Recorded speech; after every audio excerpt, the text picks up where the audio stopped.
My name is Terry King, and I was 34 the first time I felt silence. Real silence. Not the kind that follows shouting, but the kind that fills a space you finally own. When I unlocked the door to my first house, the key trembled in my hand. The entryway smelled faintly of paint and dust. Mine. I leaned against the wall, just listening. No TV buzzing game shows. No clatter of dishes. No arguments echoing down thin walls. Only air, still and obedient. For years, I'd thought peace was something you bought with effort. Help enough, pay enough, sacrifice enough, and eventually your family would let you breathe. But that's not how the Kings worked. My parents didn't hit, they didn't scream, they just used. Every favor, every bill I paid, every errand I ran, stitched me tighter to their needs. My 20s blurred into their debts. My mother, a queen of emotional leverage, called it family duty. My father called it doing your part. And my younger sister, Julia, rolled her eyes, tossed me her half of the internet bill, and disappeared with her friends. By 30, I was paying half the mortgage on a house I didn't own.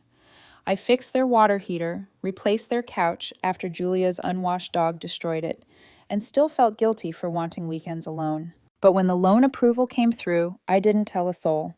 I packed quietly, one drawer at a time, while they were out.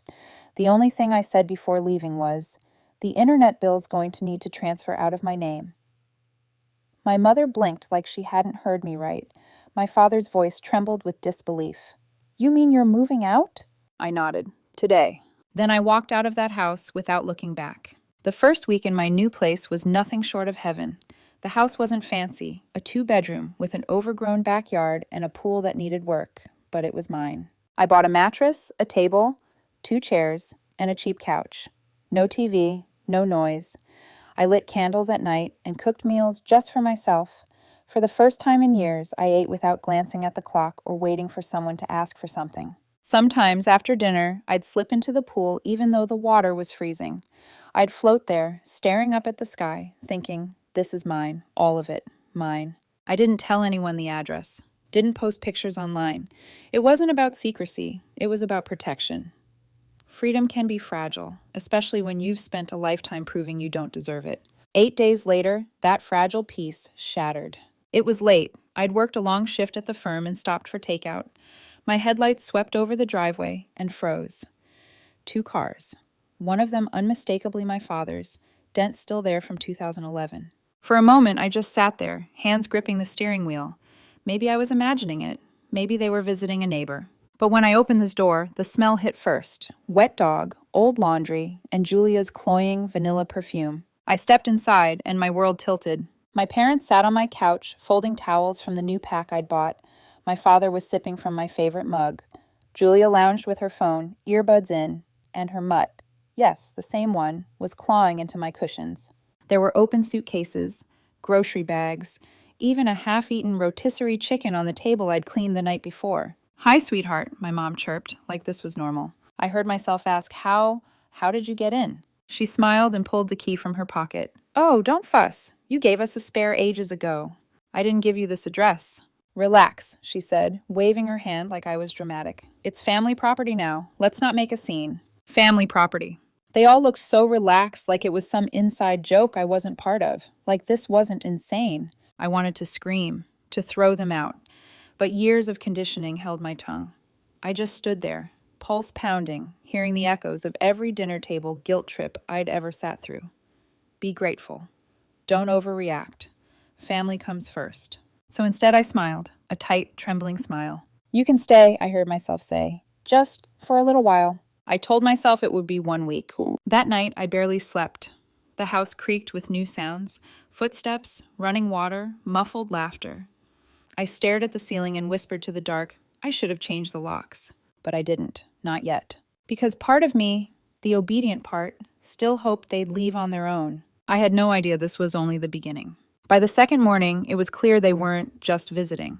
When I stepped into the kitchen, my mom was already rearranging the cabinets. "The cups should be above the sink," she said, like she lived there. My dad was in the garage, sorting through my tools, muttering about inefficient storage. And Julia had set up her laptop in my home office, plugged into my outlet, coffee cup beside her like it was her personal workspace. I stood in the doorway, blinking.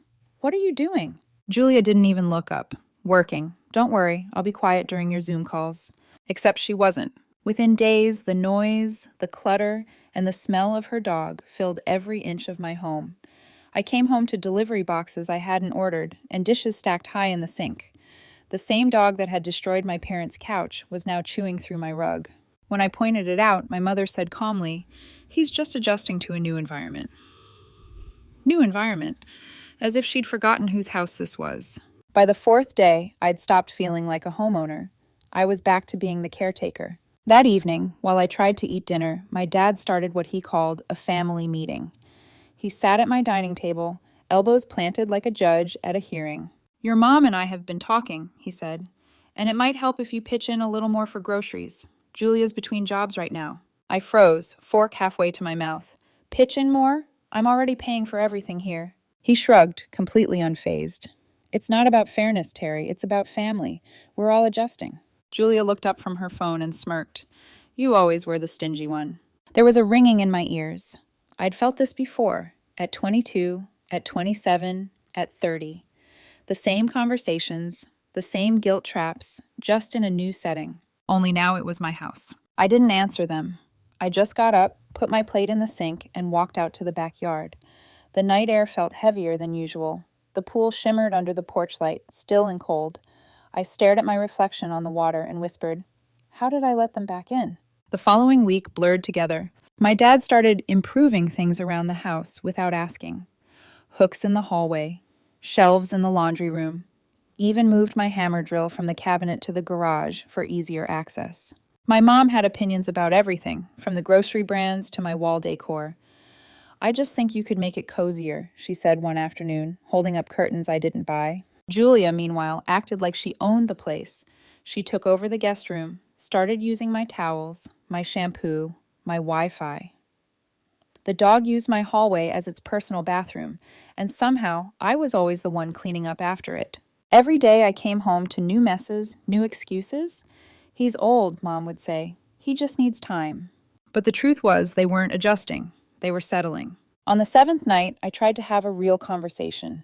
"Mom," I said, standing by the kitchen counter, "it's been a week. I really need my space back." She didn't even look offended. She just gave me that long, heavy stare, the same one she used to give me when I said no to family errands. "Terry, you have so much space here. We're not bothering anyone." My pulse kicked up. "You're living here without asking me."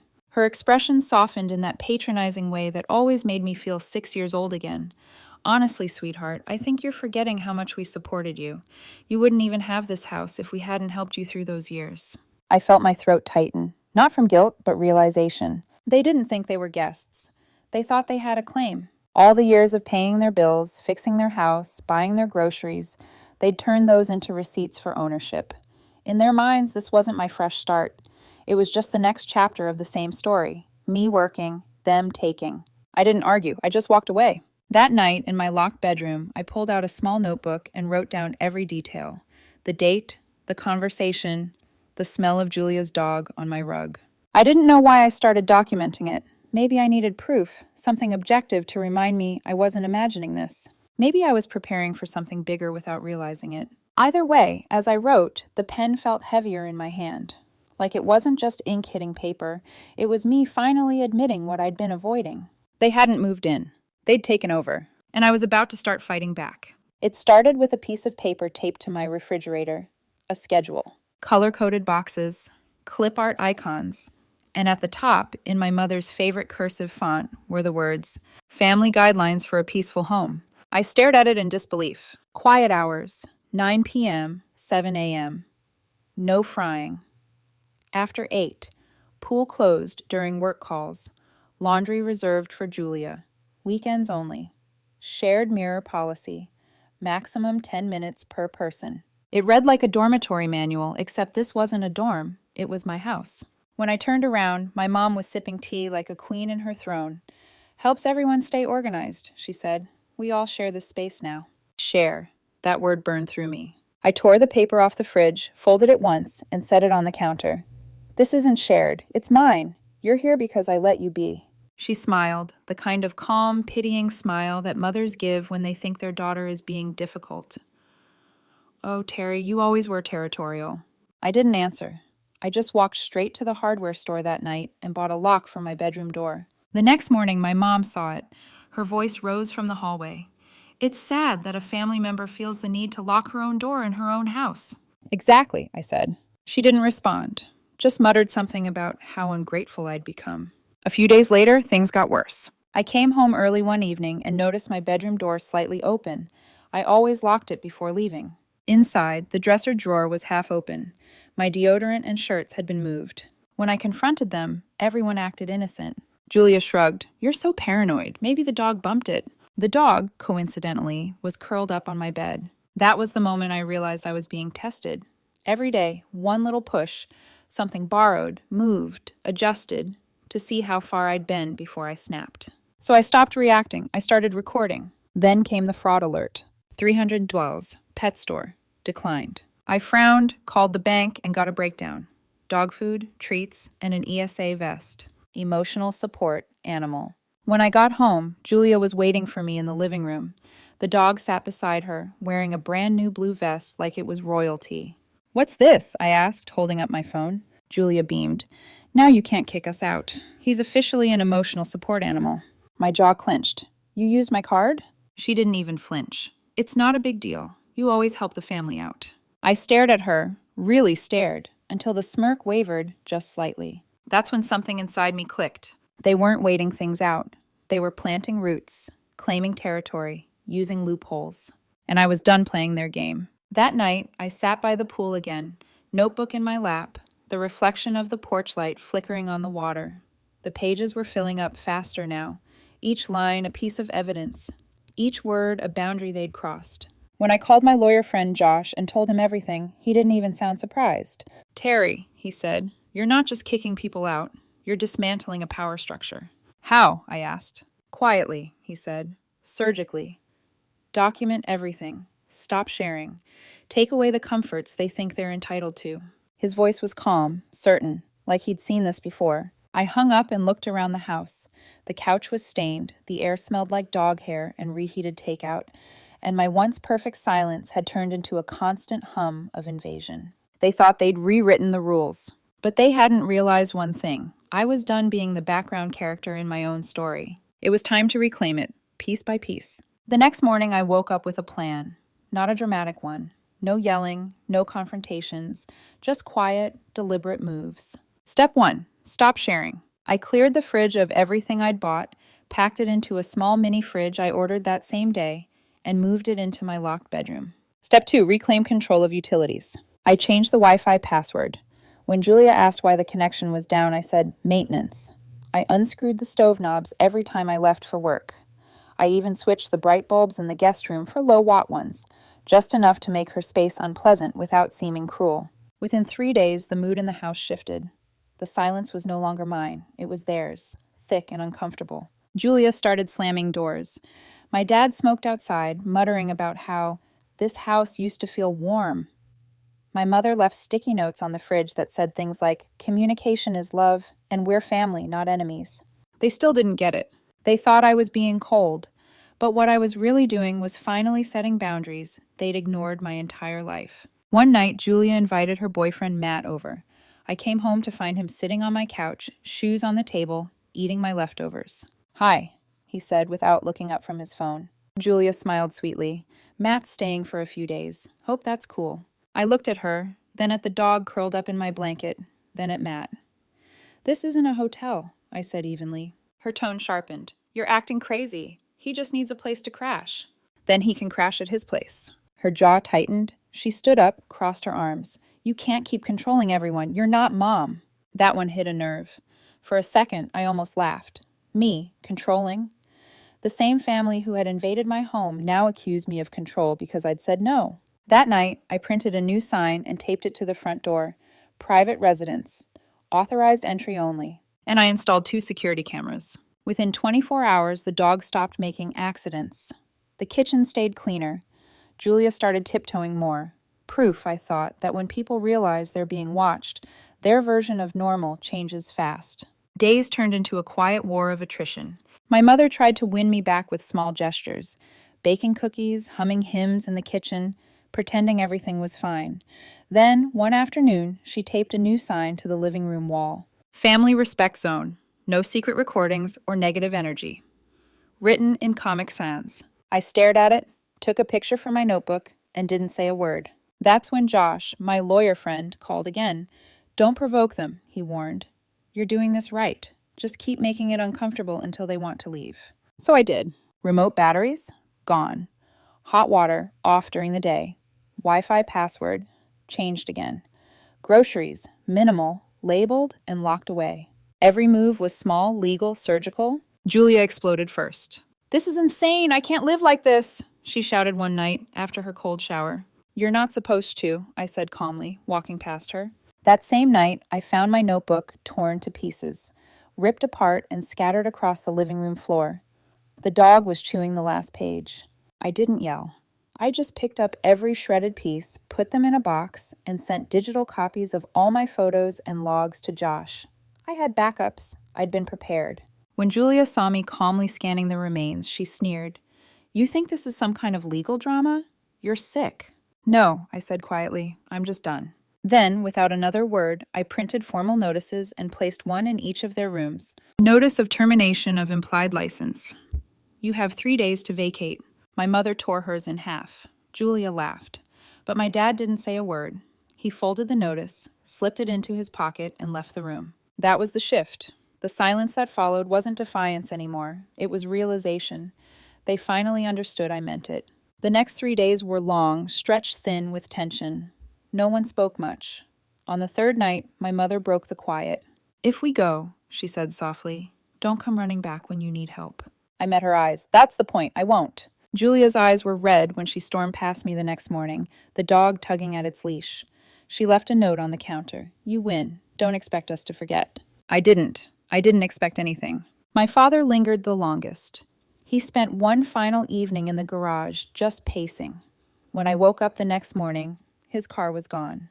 The house was quiet again. Truly quiet. I walked from room to room, touching the walls, the shelves, the couch. Every sound that echoed back was mine. It didn't feel empty. It felt free. I went out to the pool that night, the same place where I'd made my first quiet promise to myself.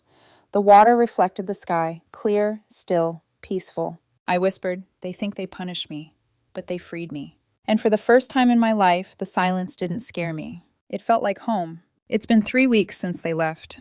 3 weeks since the house finally exhaled. For days after they were gone, I kept expecting to hear footsteps. Julia's slippers shuffling down the hall, my mom's voice complaining about cold tiles, my dad's hammer echoing from the garage. But there was only stillness. At first, the quiet felt eerie. I'd wake up and listen for sounds that weren't there. Then, slowly, I realized it wasn't silence that felt strange. It was peace. I began undoing everything they'd left behind. I threw away the Family Respect Zone sign, scrubbed the kitchen floor until it stopped smelling like dog shampoo, and finally replaced the curtains my mother had hung to make it cozier. The house started breathing again. One night, I poured a glass of wine, opened all the windows, and let the air flow through every room.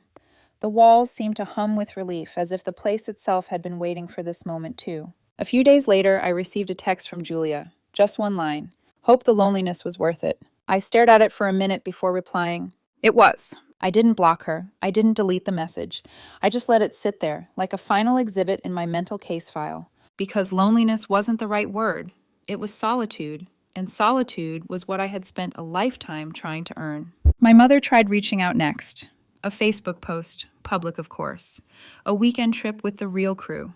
Family time, #grateful, #no drama. The photos showed all 3 of them at a lake house, matching shirts, wide smiles. No invitation, no mention of me. Once, that would have shattered me. I would have felt like the forgotten child again, the one who worked hard, stayed quiet, and still ended up outside the frame. But this time, I didn't feel forgotten. I felt done. Because for the first time, they couldn't guilt me, couldn't twist my silence into obligation. The following Sunday, I cleaned the pool, replaced the broken light bulbs, and bought new plants for the porch. It became a ritual, slowly reclaiming every inch they'd touched. In the evenings, I sat outside with a notebook, not the old one full of damage and dates, a new one. The first page read, Things that belong to me. I listed them one by one, the house, the quiet, my boundaries, my freedom. And under it, I wrote something I'd never dared to before. Peace isn't selfish, it's sacred. Sometimes I catch myself imagining how things might have gone if I hadn't said anything, if I'd kept swallowing my discomfort, letting them rearrange my world piece by piece. It would have been easier, at least for a while. No arguments, no cold stares, no empty rooms. But the cost would have been everything. I think that's what people forget. When you let guilt decide your boundaries, you don't keep your family. You just lose yourself. Last week, I adopted a cat from the shelter. She's quiet, a little aloof, with sharp eyes that miss nothing. I named her Mira. She follows me from room to room, but never too close. We share the same kind of peace, companionship without demand. Sometimes I sit by the pool with her curled beside me. The water reflects the stars. The wind moves through the trees, and there's not a single voice telling me what I owe. My phone buzzes on this table. It's a new message from my mom. "We miss you. Come visit when you're ready." I stare at it for a long moment before replying. Maybe someday, but not yet. Then I set the phone face down, lean back, and let the quiet return. The pool ripples softly. Mira stretches beside me, and I think to myself, they didn't take my peace. They taught me how to protect it, and this time I won't forget.